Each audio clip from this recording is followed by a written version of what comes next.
Greetings from Manchester. It's a gorgeous, balmy spring evening. On my way home from work. I'm taking this opportunity to come down a different way that I've not been before, but there's so little people around, I feel quite safe. This place looks like somewhere that probably homeless people live, I'm guessing, but as you can see, there's no one around here now. Although I did spot over here this lovely pair of discarded gloves, which maybe could have come in handy for someone at the moment. I've got my own PPE on, my own roadman PPE. I have to say, I don't know how the killers in old Giallo films got away with murdering so many nubile young women in these things, because I can barely roll a fucking cigarette in this. But I wear them anyway because safety. Hiya, and I'm also wearing this that my lovely partner made for me. I want to talk about something. It's quite serious, I think, but it's not really something that many people are talking about, even though it's affecting quite a lot of people. I'm just going to sit down over here beside another discarded glove. Look. Ooh, there's gloves everywhere. Yeah, I want to talk about mental health. I'm seeing a lot of posts on my Facebook that are being written by people who are concerned with what's going on. It's a very scary time and everyone is concerned about what's going on. But I'm seeing a lot of people basically descending into bad mental health practices. People are very suspicious of complete strangers and writing and posting and judging people from a place of fear. It's not good. I get that I'm going to take this off now because there's no one around. I get that we're living in a very scary time and we haven't experienced anything like this before. But while physical health is a major thing, obviously, very obviously, we all need to be taking great care of our physical health while we're out here. Mental health is also a massive factor of what's going on. I know this from my own personal experience. I had to isolate 2 weeks ago when I first started this new job. And looking back on what was happening to me the day I went into work and I thought I had symptoms, it wasn't physical, it was psychological. I had received a message the day before that was updates on what they thought the symptoms of coronavirus were. I think some of them are still real, but the way that thing was presented, it was very subtle, but it really set me off. I'm not someone who normally experiences panic or anxiety that much, but I realise now that what I was going through on that Tuesday morning when I went into work was actually a panic attack, and that's why my breathing was shallow and my chest was very tight. I had a bit of an extra cough as well, but that was also to do with hay fever that was happening, and I know for a fact that that's what it was. You can tell your own body. The cough that I had from the coronavirus, or what I thought was a symptomatic coronavirus cough at that point, was actually my sinuses filling up with, whatever, snot, and dripping down the back of my throat.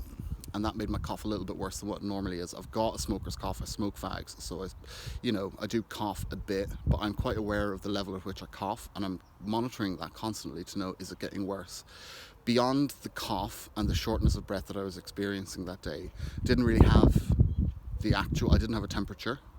The cough went away when I went back indoors and my sinuses and stuff calmed down, and the tightness and the shallow breathing, by the end of that day, within a couple of hours, that was gone. So I'm quite certain that what I was experiencing, that it was not coronavirus. It was a combination of other factors. But, it freaked me the fuck out. I'm not going to lie, it freaked me the fuck out.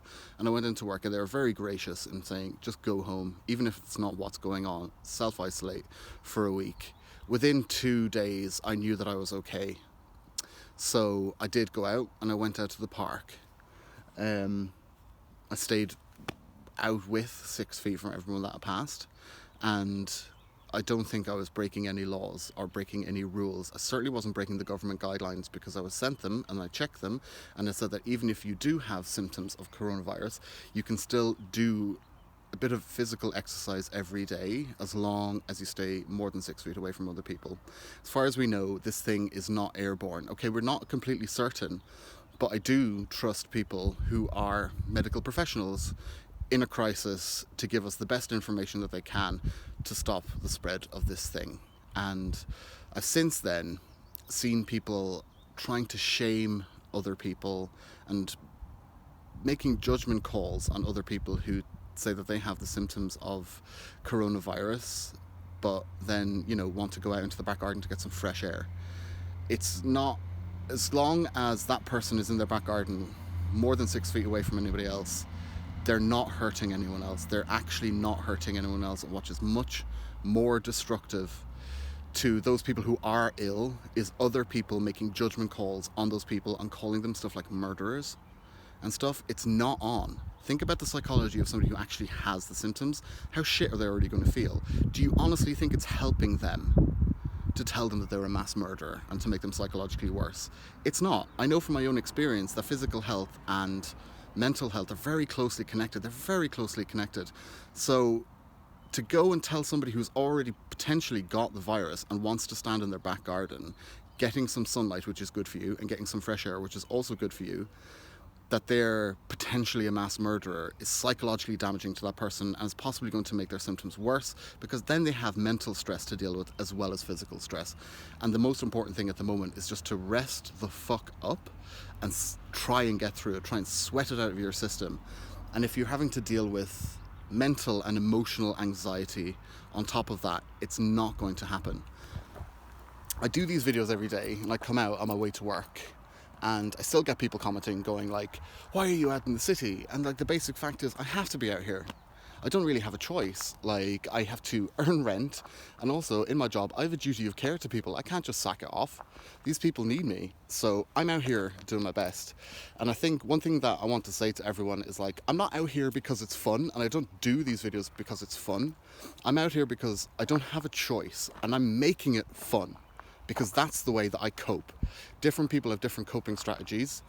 Some of them have definitely got to do with physical exercise. Mental health and physical exercise are really closely entwined for a lot of people. So to tell them that they're not allowed to go out is actually really damaging to them, regardless of whether you think they have the virus or if they're going to spread it to someone else. If they're taking the necessary precautions, ultimately, guys, bottom line, it's not your fucking business. Leave people alone.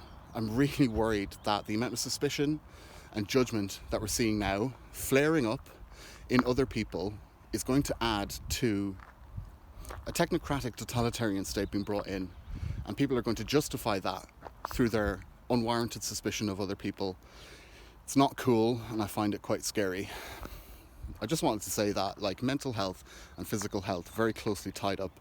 So this constant just stay in your room, don't ever go outside, don't ever breathe fresh air, don't even dare to think about going outside, that's just as destructive as somebody coming up and a complete stranger coughing on you and you don't know what their status is. Speaking of status, when are we going to get fucking tested? Like, they're rolling out tests now for NHS workers here in Manchester and other frontline workers, and that's a brilliant thing. I want to go get my test done. I'm going to have to speak to my agency and see if that can be arranged, but it should be. It seems like it is. And yeah, what else is going on? Boris Johnson.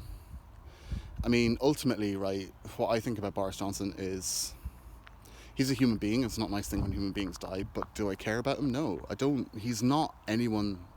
What has he ever given me? He's never given me anything. What has Boris Johnson ever done for me? So asking me to care for that man, I don't. That's the truth. I don't care. I don't want him to die. But, you know, truth be told, if he did die, it wouldn't be that much skin off my nose. I'm much more concerned with the bus drivers who have died in London. The bus drivers who go out there every fucking day to drive the working class and the people who need public transport to and from their jobs. 10 bus drivers have already died in London. 10 fucking bus drivers. Like, when are we going to get them suited up in PPE and make sure that they're constantly getting tested? Just think about all the people who don't really have a choice. Please, if you're going to start blaming people for being outside and getting angry and getting pissed off, and I understand it, I completely understand it, just take a step back, take a deep breath, and think about the conditions that some of those people are in, that they don't have a choice and they have to be out. I'm trying to respond to all this stuff with no anger, because anger is destructive and we need to rein our anger in and direct it at the appropriate people.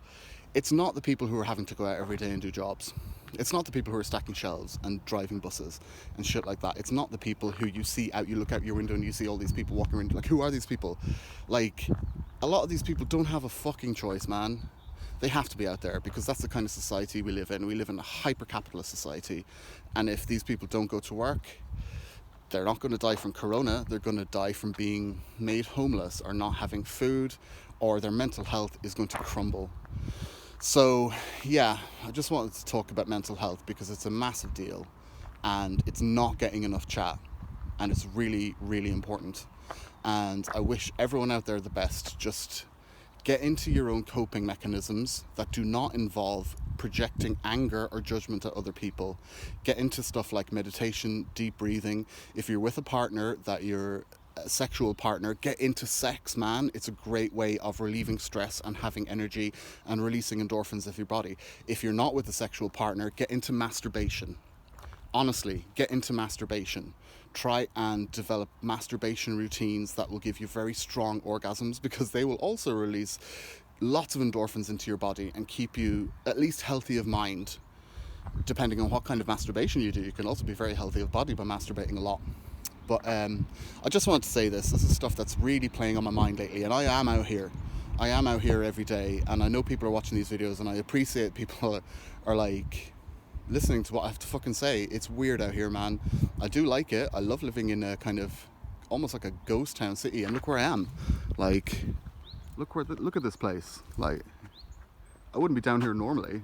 Like, but there's no one around, so I feel quite safe, and that's cool. I get to discover parts of the city that I've never been in before. In my PPE gear, staying the fuck away from other people, taking all the precautions that I've been told to take, and I believe it's okay. So anyway, this has been a long fucking ass video, and I think I've said everything that I need to say, and yeah, I'll speak to you guys soon. Greetings from Manchester. I love you guys.